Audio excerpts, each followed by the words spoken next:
My name's Emma, and I'm just your regular 30-year-old nurse. I fell for Alex, a university teacher with the kindest eyes you've ever seen. Now, his family? That's a whole other story. His dad, Robert, is a big shot in the antique world, and his house? It's like stepping into a museum, each room crammed with stuff older than my grandma. The first time I walked into that house, I swear every step echoed. Paintings stared down from the walls, but the one that really got your attention was the portrait of Alex's mom, Maria, hung up like she owned the place. It was clear from the get-go she didn't approve of me. She had this way of looking you up and down, making you feel an inch tall. "So you're the nurse," she said, her voice all cool and unwelcoming. "I suppose you do, well, with what you have."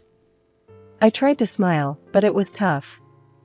Alex squeezed my hand, his way of saying, "Hang in there."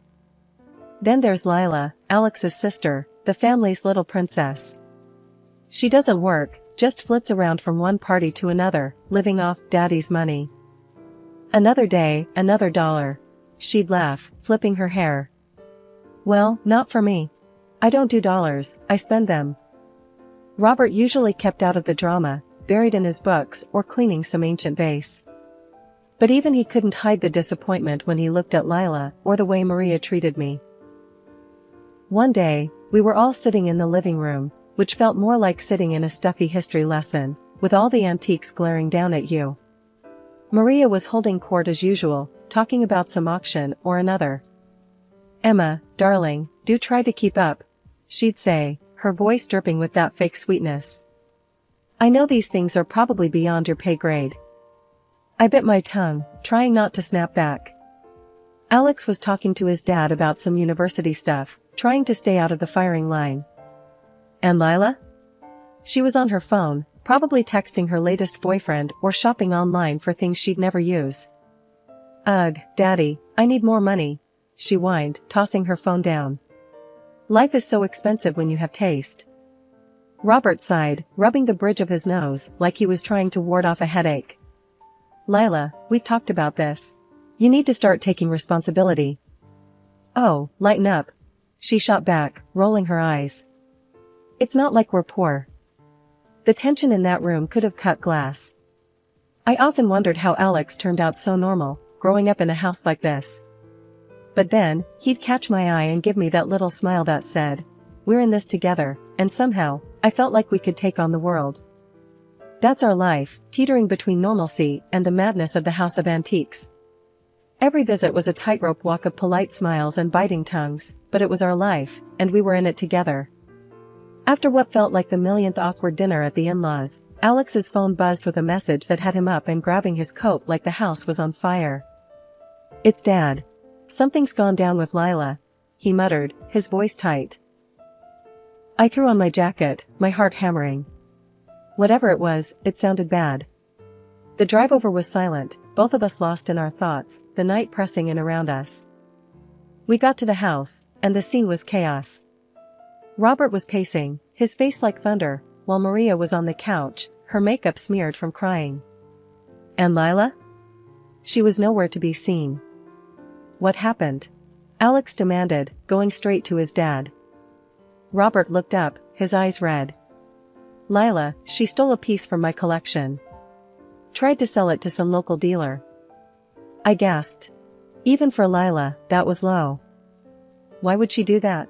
I asked, more to myself than anyone else. "Because she's spoiled and selfish." Maria snapped from the couch, her voice sharp with anger and something else, shame, maybe. Alex ran a hand through his hair, looking like he was trying to piece together a puzzle with half the pieces missing. Is she here?" Robert shook his head. "No, she took off. But not before the buyer recognized the piece. An old friend of mine." "So, what now?" Alex's voice was flat, like he was bracing himself for the worst. "Now," Robert said, his voice suddenly steel, "now we deal with it. She's brought the police to our doorstep. This is serious." The weight of his words hung in the air. This wasn't just family drama anymore, this was real, legal trouble. Maria stood up, her usual poise gone, replaced by a frantic energy. "We have to protect her." She's our daughter. And what about the family's reputation? What about right and wrong? Robert countered, his voice rising. I felt like I was watching a tennis match, the argument bouncing back and forth with increasing intensity. But underneath it all, there was a sense of something breaking, something that couldn't be fixed with a few harsh words or a stern look. Alex stepped in, his voice calm but firm. Let's just figure out what to do next. Okay? We can't undo what's been done, but we can figure out how to move forward. Robert nodded, the fight draining out of him. He looked old, suddenly, the weight of his daughter's actions bowing his shoulders. We spent the rest of the night talking in low, tense voices, trying to come up with a plan. Lila had screwed up, big time, and now we were all caught in the fallout. It was late when we finally left, the house feeling more like a mausoleum than ever. The drive home was quiet again, but this time it was heavy, the air thick with unsaid things and worries about what the morning would bring. I looked over at Alex, his profile lit by the passing street lights. You okay? I asked, my voice small in the car. He glanced at me, a tired smile flickering on his face. Yeah, I'm okay. We'll get through this. We always do. But as we drove back to our little slice of normal, I couldn't shake the feeling that this was just the beginning, that Lila's fall from grace was going to drag us all down with her. And I was scared, not just for us, but for what it would mean for the family we'd tried so hard to fit into, even when it felt like they'd never really let us in at all. It was a regular evening, or as regular as it could be with the recent family drama, when Alex got another one of those calls. I could tell by the drop in his face it was bad. He hung up and looked at me. Dad's kicked Lila out. What? Why? I was shocked. Robert had always been the type to keep the peace, no matter what. He wouldn't say over the phone. We have to go over there. Now. The house felt different as we walked in, like a storm had passed through, leaving everything off kilter. Maria was in the corner of the room, her usual stern demeanor crumbled into something small and fragile. Robert sat like a statue, his eyes fixed on some invisible point in the distance. What happened? Alex's voice was steady, but I could hear the underlying tremor of concern. Robert looked up, his face carved from stone. She did something unforgivable. The word hung heavy in the air, filling the room with a sense of dread. I felt my stomach twist. What on earth could Lila have done? Maria finally spoke, her voice barely a whisper. She tried to hurt Robert. For the inheritance. I felt the blood drain from my face. It was one thing to be a bit of a brat, but this? This was monstrous. Alex looked like he'd been slapped. Hurt him? How? Robert shook his head. Doesn't matter how. What matters is she's no longer welcome here. Not after that. The conversation that followed was a blur of disbelief and anger. Alex and I left late, the house feeling more like a crime scene than a family home. As we drove home, the silence was suffocating. I wanted to say something, anything to break the tension, but the words wouldn't come. Finally, Alex spoke, his voice rough. Can you believe it? My own sister, and Dad, I've never seen him like that. I reached over and squeezed his hand.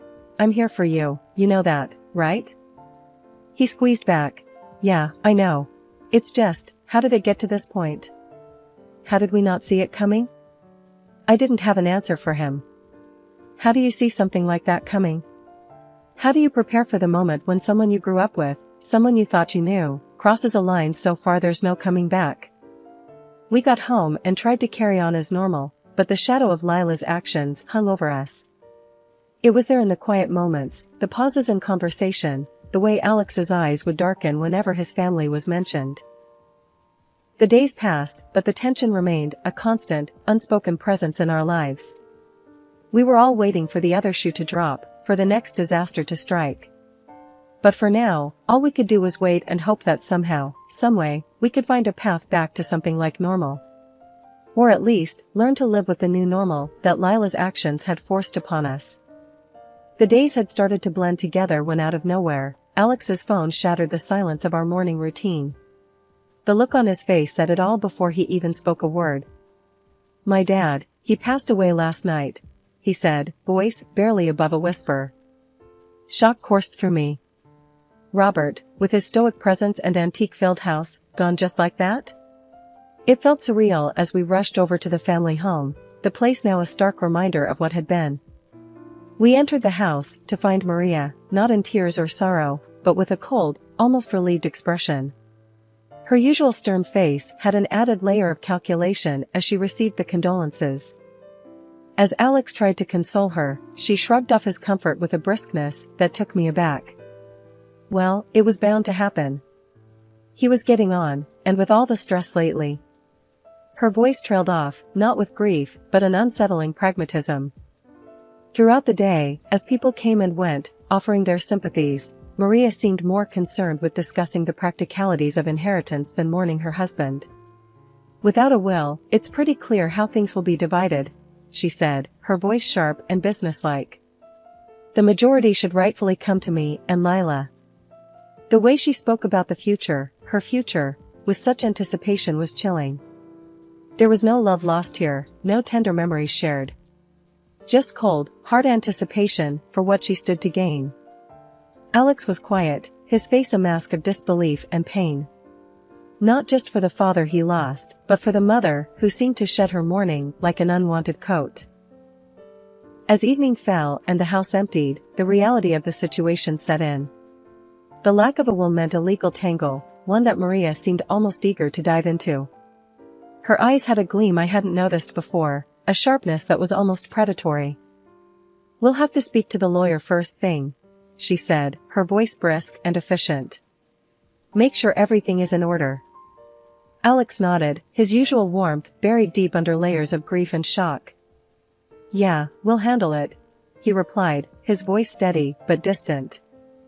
We left the house under the cloak of night, the once grand home now felt hollow, filled with the echo of a life that was suddenly and starkly over. The car ride home was silent, a heavy stillness between us. I reached over, holding Alex's hand tightly, a silent message of support and love. He squeezed back, a small thank you in a world that had turned upside down. But as we drove, the city lights passing by in a blur, a deep unease settled over me. Maria's cold detachment, her almost eager anticipation of the inheritance, it was all wrong. And as the reality of Robert's death began to settle in, so too did the realization that this was far from over. The battle for the future, for the legacy and memory of a man who'd meant so much to us, was just beginning. And it was going to be anything but straightforward. Emma, Dad mentioned a will not long before he passed. He made it clear I was the main heir, Alex confided in me one quiet evening, a serious look etching his face. Without it, Mom and Lila stand to inherit most of the estate. We have to find it before they do. The urgency in his voice propelled us to the family home the next day. As we approached, the usual somber grandeur of the house was replaced by a sense of foreboding. We walked in to find a scene of chaos, rooms torn apart, furniture overturned, and papers scattered everywhere. Maria and Lila were in the thick of it, their faces set in grim determination as they rifled through Robert's belongings. The air was thick with desperation and the sharp tang of greed. What on earth? I gasped, stepping over a pile of books. Alex's jaw tightened. They're looking for the will. They want to destroy it. Maria looked up, her eyes darting between us. It's for the best. If that will surfaces, everything will go to Alex. It's not fair. We deserve our share too. Lila, who was rummaging through a desk, didn't even bother to look up. Finders keepers, she muttered, her voice laced with venom.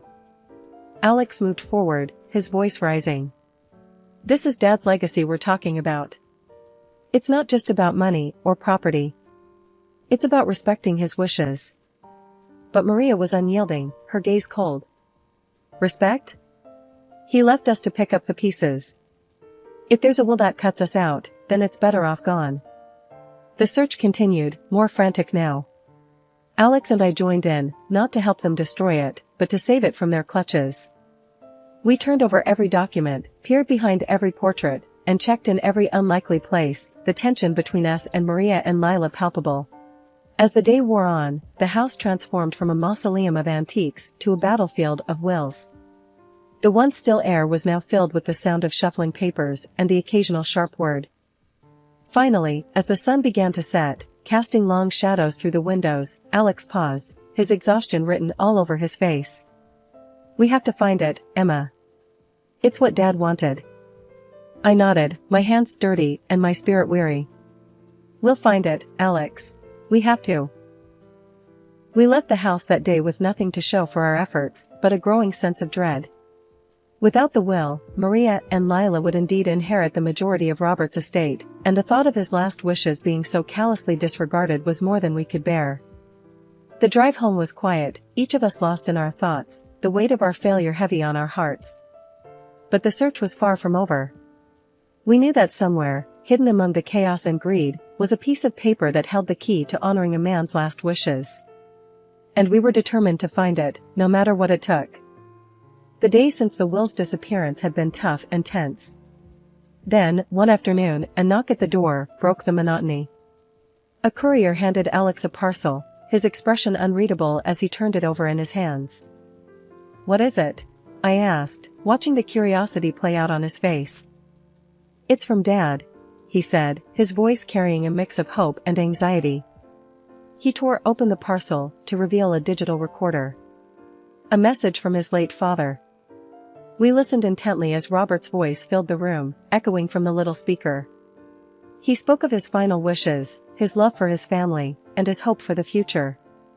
The recording was heartfelt and clear, but as it ended, Alex's face fell into deep lines of concern.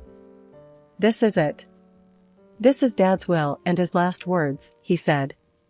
"But I know Mom and Lila, they won't give up easily. They'll deny everything or twist it to their advantage. We need something more compelling." I thought for a moment, an idea forming in my mind. "What about my sister, the medium? What if we invite her to a memorial for your dad? She could conduct a seance, maybe bring Dad's spirit through. It might just shake Mom and Lila enough to slip up or confess." Alex looked at me, skepticism warring with desperation in his eyes. "Do you think that would work?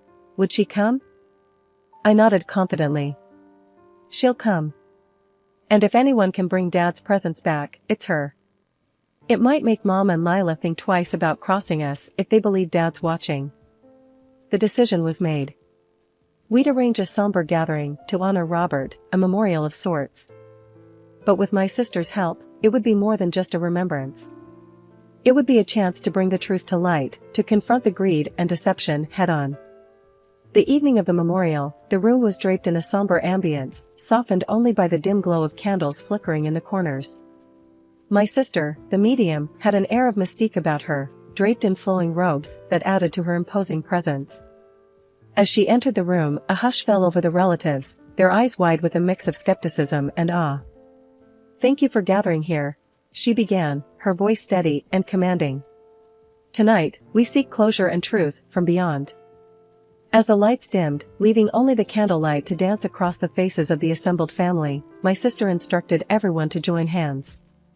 I felt Alex squeeze my hand tightly, a silent signal of mutual support. With a deep breath, my sister began to invoke the spirit of Robert.